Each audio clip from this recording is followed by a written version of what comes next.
Welcome to the podcast Selling Real Estate with Kelly Cook, where we will discuss the latest and most relevant business strategies to help you do one thing extremely well: sell more homes. We'll discuss everything from business planning to lead generation and conversion to past client customer service and everything in between.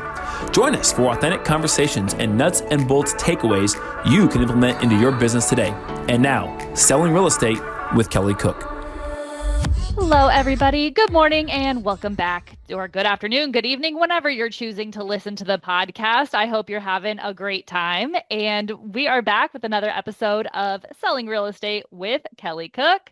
We got Kelly with us here today. Kelly, how are you doing today? What kind of day is it setting up to be for you? It's a great day. We are live. We are in person. This is not AI bots that are talking to you right now. And so this is good. This is good stuff. And hopefully you're going to get some value out of this as a little foreshadowing of what they're talking about here today.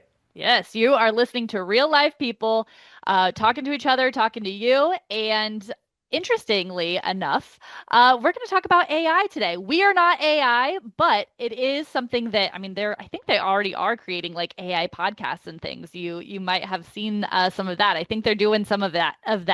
AI is being used for everything. Every business should be, in most cases, incorporating AI in some capacity to, improve efficiency, get things done quicker, faster, better, right? And take some of the, just give you some more leverage in your business. And we've talked about AI a few times before on different tools and, kind of in the very early days, okay, ChatGPT is here. How can we use that? Well, in the short span of, a year, maybe a year and a half, we've evolved from just, wow, ChatGPT is here. It can help me come up with some topics for my content on social media.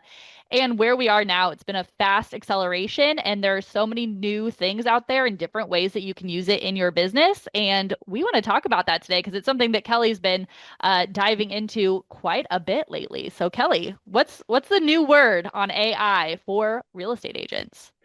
Yeah. Okay. So there's a lot, obviously, and there will continue to be a lot. This is going to be ongoing, which I wouldn't be surprised if this turns into some type of AI talking point multiple times throughout the year, right? Throughout the quarter of a year, because it's moving pretty quickly. And I think you need to stay up on top of it if you want to be relevant in real estate. Someone asked the question the other day, will realtors have a job? Will realtors have a job? Basically, a realtor asked that question to me, what my thoughts were.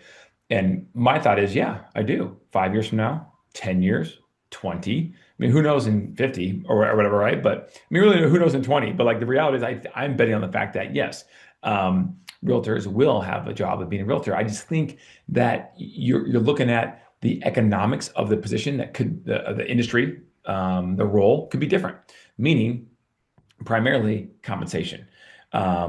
Is it possible that what the normal compensation is today that an agent averages could be cut in half or potentially even more? Yeah, I think it is. But it would be okay if you exerted the same amount of effort, right? Would everyone be okay making 50% less if you're able to double the amount of clients you could help?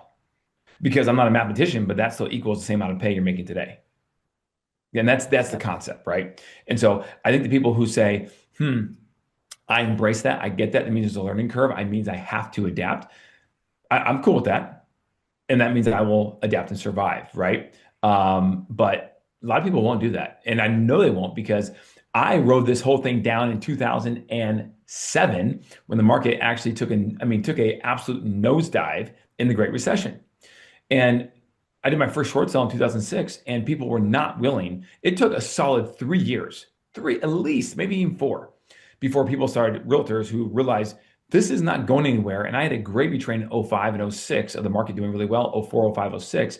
And that's not coming back anytime soon at this point. So I need to adjust if I want to stay in the business.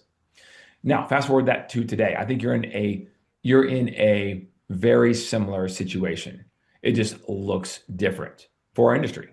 So that being said, you need to be able to adapt and be aware and slowly but surely, be the tortoise here if you need to, start implementing AI into your daily life in terms of your business, right? So here we go. Does everyone here know what Q Day is? Do you know what Q Day is? Elizabeth? I do not. Have not heard Okay. of that. Q day is quantum day.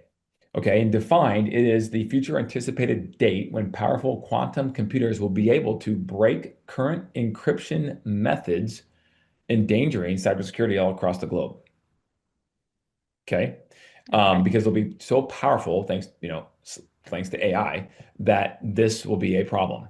Now, the owners of all these AI companies and the people who are extremely smart in this area put that date to be somewhere probably in 2029. Okay, but that's out there. There's no hard date because no one knows for sure. But it was 2030. It's accelerating, and now we're talking 2029 probably. So this could be obviously a very bad thing because you're talking about all the encrypted data for government security, or how about banking security, logging in, right? And making sure your account is secure. I mean, all these things you can think of could potentially be at risk. Well, this is not a moment to make everyone panic, because the reality is that there is time. People are very aware of it.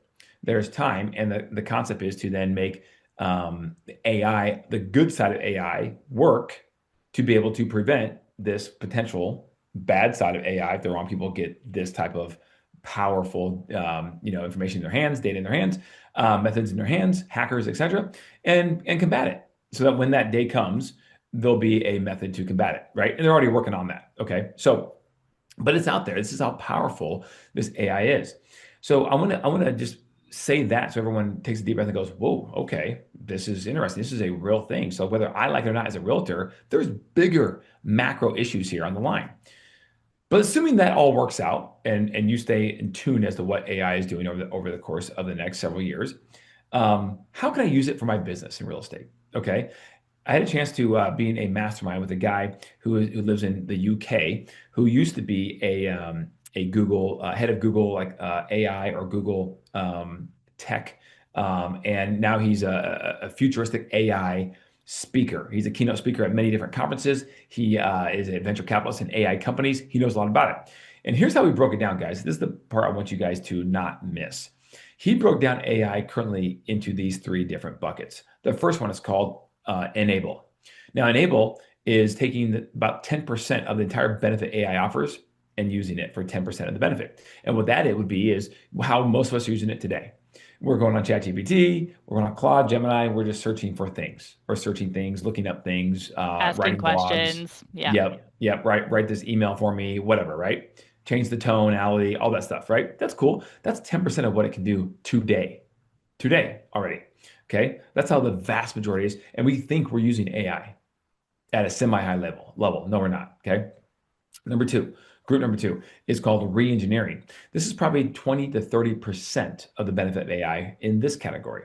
And what he says is basically looking at workflows and systems, which ones should be done by humans, which ones should not, which workflows can be done better potentially by someone who is not a human, a digital agent, or a AI software, etc. Okay, and then what can those task workflows can be handed off to someone else besides a human.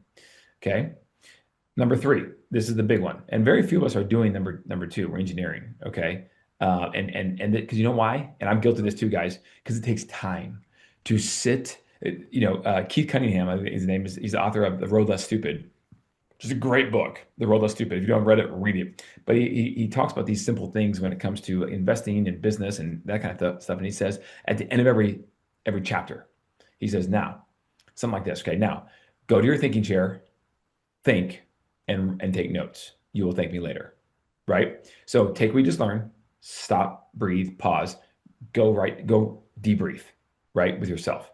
No TV on, no phone, etc. Okay, well, this is maybe something that we need to do. I need to look myself in the mirror here. Okay, now let's go to number three. Number three is the big one. Re-engage. I'm sorry, not re-engage. Reimagine. So think of like, Disney, right? When Walt first built Disneyland, the Imagineers, right? They call it Disney, right? Well, this is very similar in this situation. Think about the things they did in 1950s, I believe it was, when Disneyland was being built, right? The things they did about these birds singing, whatever, the tiki hut, Yeah, I mean, yeah. like The crazy things, animatronics. right? Yeah. Animatronics. There you go. Thank you. Like my kids love it. I watched some stuff on it, but it's like, wow, okay, these guys were definitely thinking into the future about how some things can work. Well, this is where we're at today with AI and what you should be. You should be a Disney Imagineer. for your business. I like it. So 60 to 70% benefit in this category. Become the first AI, become the AI first real estate organization. That's how you need to think about it. So give an example. He goes, Sears Roebuck, right? They were a behemoth in the retail space back in the day, right? Well, they had a catalog. Well, the internet came along. They tried to take the catalog online. That didn't work. They failed miserably. Okay. Then you have Target, who is also a retailer. Internet came along and they adapted. They became very relevant and very successful today because primarily, not just primarily, but primarily because they have the ability to, go online and buy stuff right, pick things up, have the order ready to go. They adapted to what people are looking for today with convenience, etc. Because of the Amazon effect.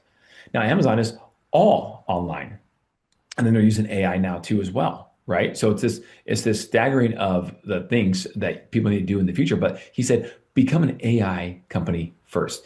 Everything you build starts with AI, and then you build on top of it. Okay. And if you don't do that, you will become potentially left in the dust, irrelevant over the next X amount of years. Okay. Because it's moving quickly. So this is where people are the engine of the business, would say currently are today, but you're limited by people, by their shortcomings, by the hours they can work in a day. All these things where a digital AI agent does not. Okay. So the people in the future, the human beings who are not working maybe like a job where you build things with your hands or do things with your hands, right? Like a trade, like the trades, but it's a office type position, right? There's millions of those jobs out there. Okay. In the future, those people necessarily won't be eliminated unless it's just absolutely menial, but they'll have to learn to design work and manage it. He said every human will be a manager in the future. Okay. And if you don't want to do that, you better figure out to do something with your hands because otherwise it's not going to be around. Okay.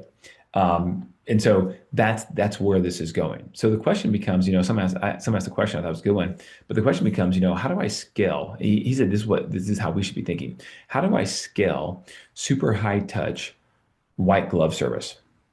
Because those are the things that AI will never be able to do. There's still the Right? human touch that The needs to human be touch. involved, especially Yep. in an industry like real estate. That's it. That's it. So the experience should be elevated. The experience should be different. The experience to be elevated sometimes can cost some more money, which is the hard part. I get it. But think about like the transitional phase we're in right now, where people will start using AI a lot and be really good at it, but they may leave the human touch behind.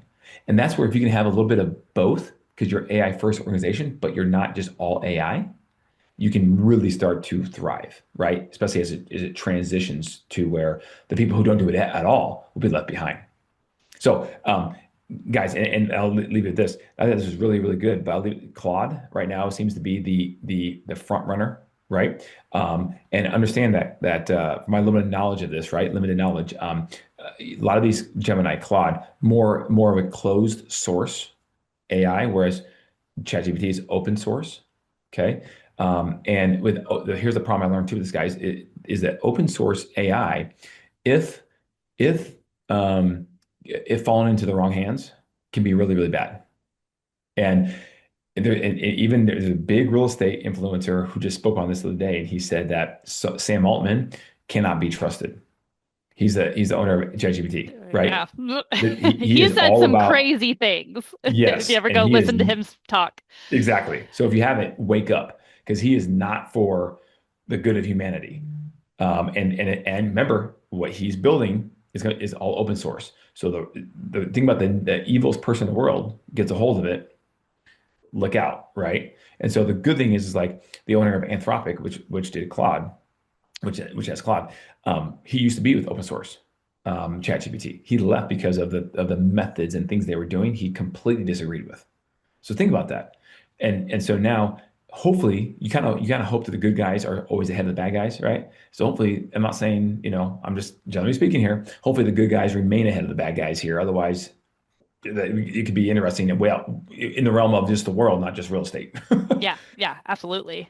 All of So our lives are yeah, impacted. I mean, we know not just business, all of our lives are being impacted by AI whether you like it or not, from the way you consume, the way you, do anything in the real world, it is being impacted by AI.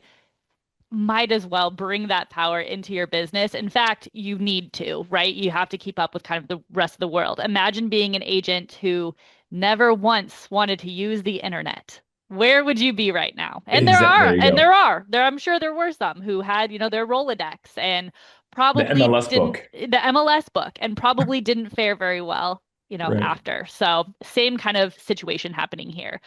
All right. Well, Kelly, if anybody has any questions about this or any other topic, wants to know what tools you're using and implementing and liking, where can they reach out to you?